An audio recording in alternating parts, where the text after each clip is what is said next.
திமுக கூட்டணியிலிருந்து காங்கிரஸ் விலக வேண்டும் அப்படிங்கிற எண்ணம் அவருக்கு இருக்கலாம். அது அவருடைய தனிப்பட்ட கருத்து.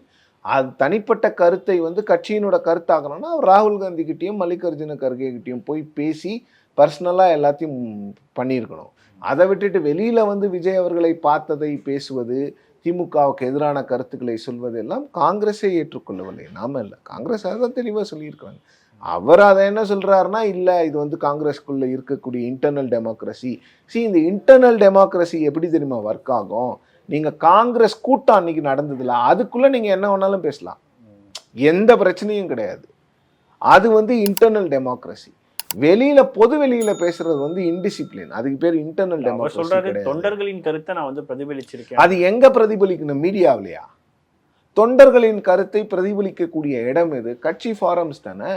பொதுக்குழு, செயற்குழு, மற்ற இடம், அங்கதானே நீங்க தொண்டர்களுடைய கூட்டத்தை பிரதிபலிக்கணும். அங்க இல்ல போல இருக்கு சார் அந்த இடம். அதனால வெளியில அப்படியெல்லாம் இல்லைங்க. அந்த மீட்டிங் நடந்ததுல அந்த மீட்டிங்ல சொல்ல வேண்டியது தானே. நான் சொல்லலையே, அவங்க கட்சியினரே சொல்லியிருக்காங்க, கட்சி தலைவரே சொல்லியிருக்கிறாரு நீங்கெல்லாம் பேசுனது தவறுன்னு.